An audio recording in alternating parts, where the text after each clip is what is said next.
What's good, YouTube? It's your boy Just back again with another video. This is your one-stop shop for anime and manga. Let's get into it. I want to start by saying thank you to everyone who's subscribing. If you're new here and you like my content, you like what I'm doing, consider subscribing, leaving a like, hit the bell to post another video. Also, follow me on Twitter.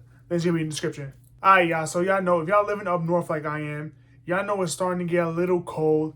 And recently, for the past couple months, I've been reading some of the just nice, cozy manga. These types of series that just make you want to crawl up with someone, just drink some hot chocolate and just chill, relax. Maybe it's raining outside, you set the mood, just chill. And these series that I've been reading recently, they really, really appeal to me. I just want to share with y'all some of the well-known series that I was really, really enjoying this past couple months.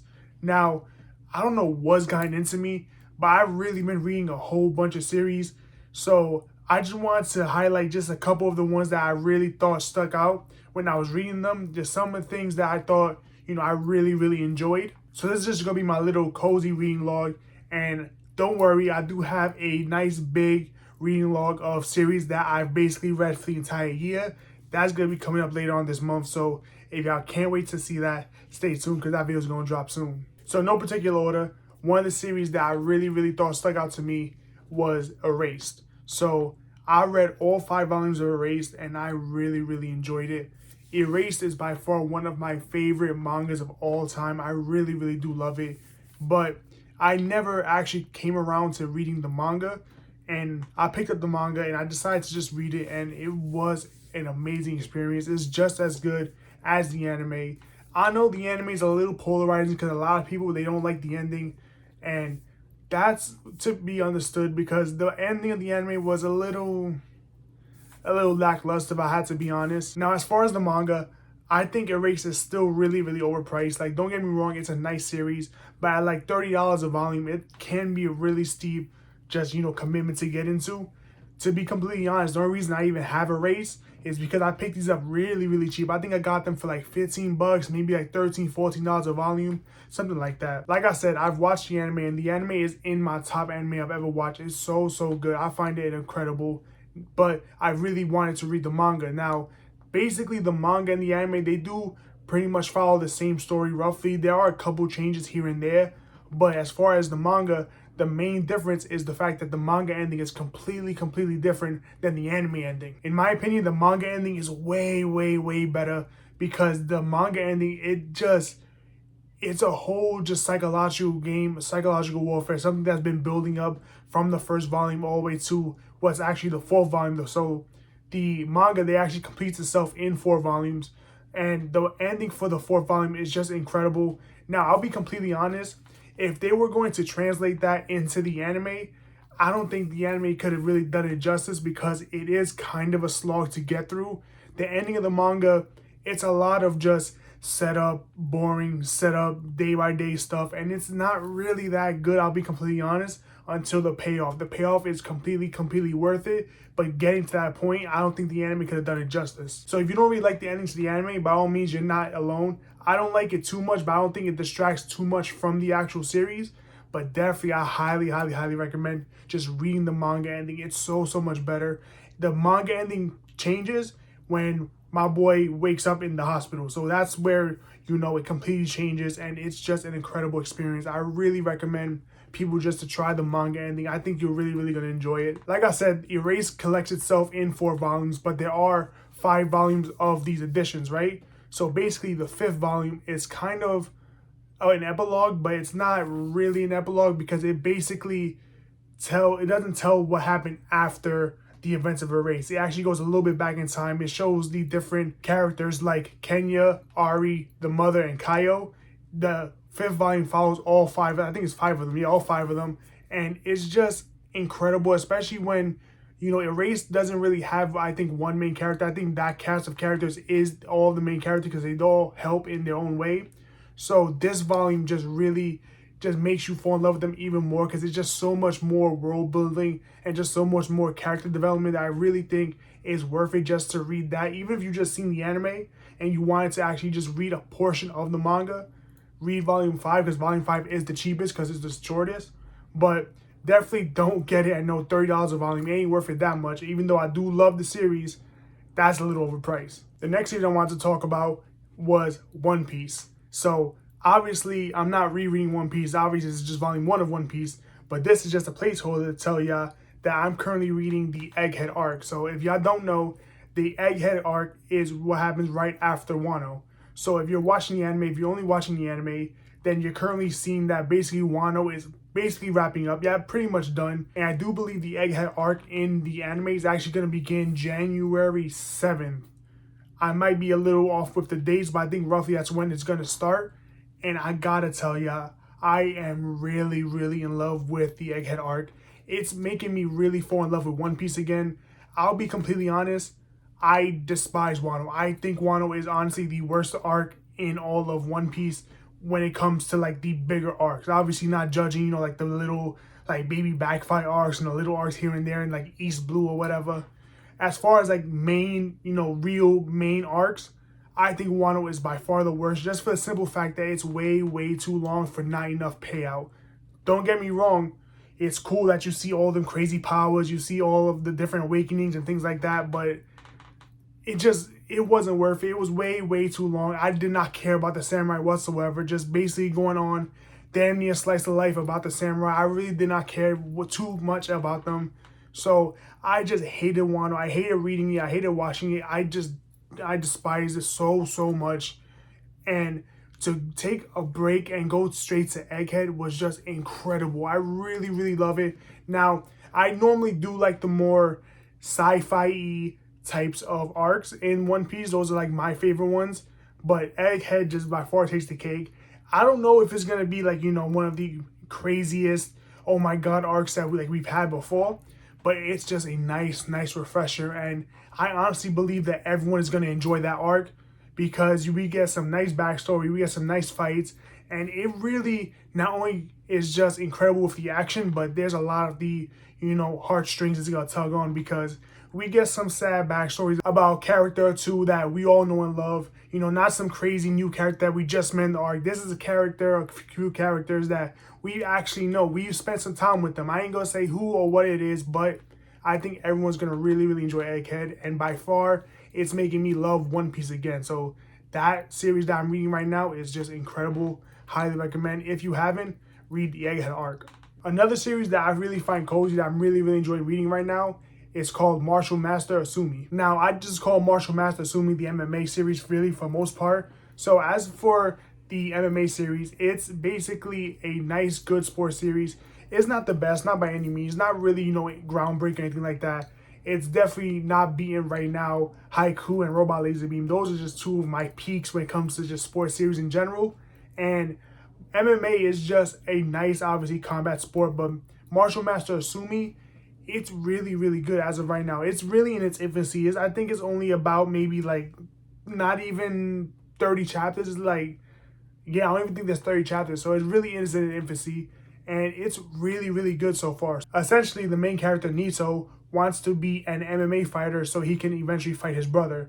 Now, there are a whole bunch of twists and turns because he doesn't set out wanting to be, you know, an MMA fighter. He doesn't really go and want to really do different types of martial arts. He actually just wants to be a nurse. He just wants to help people.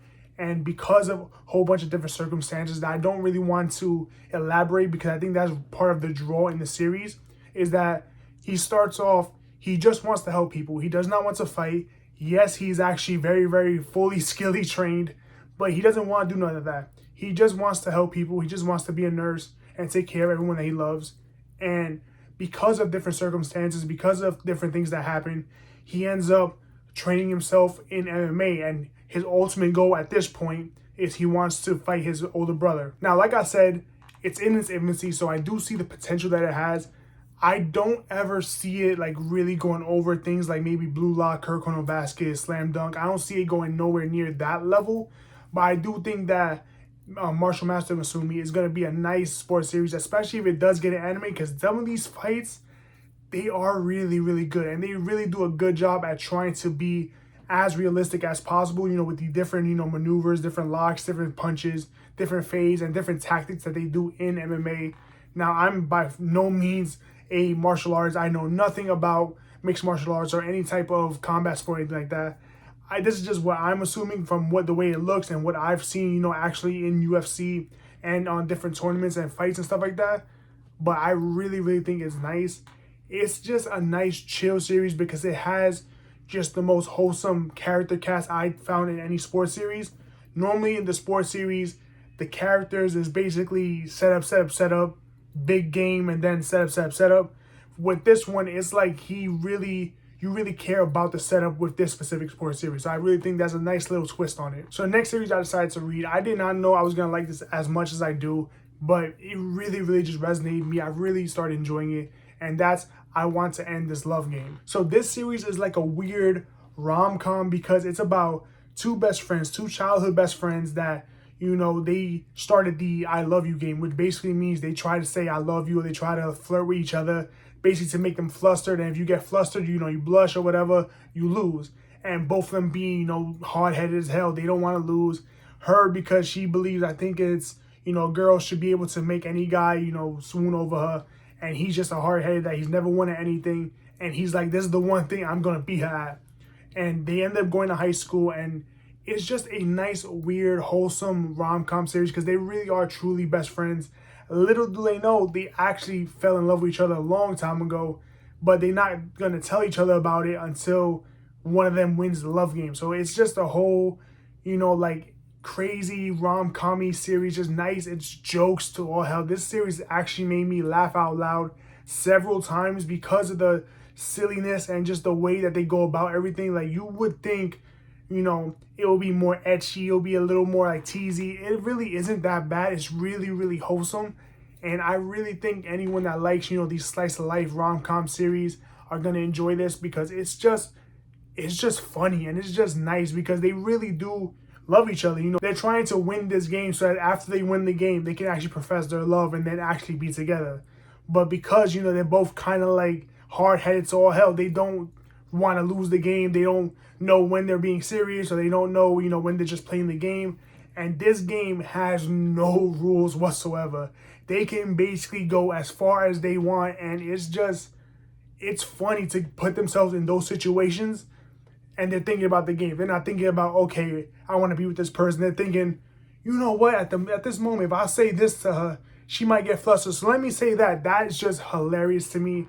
And I really enjoy it right now. It's something that I didn't expect myself to really like. I was just bored one night and I decided to read it on the Manga app, and I really enjoyed it. I think anyone should just try picking it up if you like some of these more slice of life series. I know everyone is not, you know, really same with taste and things like that, but if you like kind of the series that I've been portraying as you've seen in my videos, I think you'll really enjoy this series. And just piggybacking off the whole like rom-com series that I just been on for whatever past couple months, the next and last series I want to talk about is It Takes Two Tomorrow 2. Now, I really enjoy this series. It's so good. It's a nice, more adult version of a rom-com because you have the two main characters who've been dating for about a year and change now, and they finally start living together. I think he's 25 and she's 28, and it's just all about the trials and tribulations and just really comedy aspect of just living with someone for the very first time. You know, they don't have no experience. They never lived with anyone, let alone, you know, their significant other. And I think this really resonates, especially with people that are my age, you know, they're in their mid-20s to early 30s, that basically y'all going through this. We've all gone through this. And it's just an incredible series because it's just so funny. The only thing that's a little weird about it is that it is very episodic. So each chapter is very short. I'm talking about each chapter is, I think, 5 pages, if that. So because everything is just 5 pages here, it's very episodic. They do reference things that happened in the past, but it can get a little annoying if you just wanted like one cohesive story. Surprisingly, I didn't mind it in this series. I normally hate that in all manga. But for this series, it worked because every basically chapter is just a different trial that they have to get over, and just seeing how they get over it as adults, you know, actually not arguing too much, not seriously anyway, but them actually like caring about each other, loving each other, and just trying to work out this whole new situation is very nice. And it's actually very hilarious, especially because the guy character, he's kind of a dutz. He loves his girl so much, but you know, he just does things like he eats her last pudding. That's it. You know, she comes home after a hard day at work. She wants to eat her last pudding cup. He bodied it. So, you know, she's tight. It's a whole big thing. It's just whatever. And of course, you know, he loves her. So the next day, he gets her like the whole big 4-pack or 6-pack or whatever it is of the pudding. She has it, and that she's just happy now because now she gets to eat her pudding. It's just little things like that. That's just basically like one chapter in this entire volume. And I really enjoy like these little slice of life rom-coms, especially when it's a little cold outside, when you just want to chill, relax, because they just bring me good vibes. I think they can bring y'all good vibes too if y'all just give these a chance. Now, all of the series that you saw me read recently, I've read these in the past, I want to say like 2-3 months-ish, around there. And these are by far not the only series that I'm reading. I've been reading a whole bunch of new series just because I've been really bored with basically finishing my physical collection as of right now, because I pretty much read everything to the point that I'm actually rereading some of the series. So I decided to just branch out on the Show and Jump app, on the Viz Manga app especially. And I found these great series, and I really just want to share with y'all because I hope you guys are enjoying just reading different manga series. And I just hope that I could put y'all on to maybe a couple of series that you wasn't really on your radar, or maybe you try something that is a different genre than what you're normally after. So I hope you guys been enjoying this video. If you made this far into the video, thank you so much for watching. I hope you're enjoying it. If you're new here and you like my content, you like what I'm doing, consider subscribing, leaving a like, hit the bell so I post another video. This is your boy Just. I'm off this.